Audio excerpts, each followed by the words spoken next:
Viral ang isang coffee shop sa Rizal na pinutakti ng bad reviews ng isang grupo na bumisita sa kanila. Agad namang dumipensa ang coffee shop kaya napuwersa na rin ang grupo na humingi ng paumanhin. Magbabalita si Brian Basa.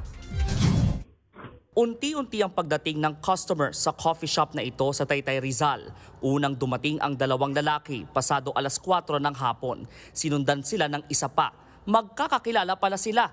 Nag-umpisa na rin silang mag-ayos ng mesa at upuan. Sunod-sunod na rin dumating ang mga kasama nila sa loob ng coffee shop hanggang sa tila grupo na lang nila ang natirang customer. Bandang alas 6:30 ng gabi, sakop na nila ang lahat ng mesa.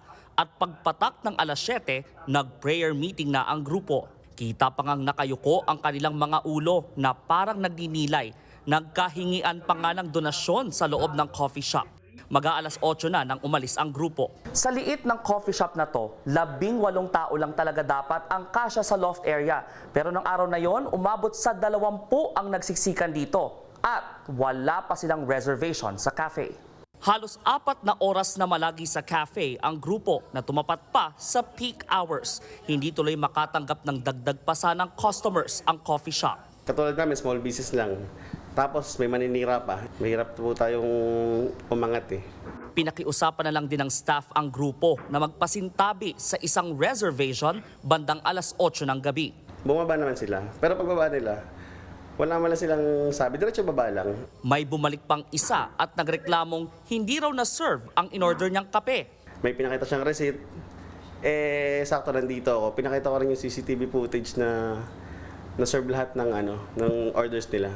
Pagkatapos kasi ng kanilang prayer meeting, pinutakte pa nila ng bad reviews ang coffee shop. Masungit daw ang staff at makukupad kumilos. To the rescue ang ibang loyal customers tulad ni Alex. It's not just about them overstaying. It's also the fact na ang dami po kasi nila. So I think they should have considered din yung maximum na capacity ng place kung saan sila magmi-meeting. Sinagot ng cafe ang reviews na yan ng "It costs nothing to be kind." Nagsorry na ngayon ang grupo. Batid nilang hindi nakatutulong ang pagpapaulan ng negative reviews sa isang negosyo.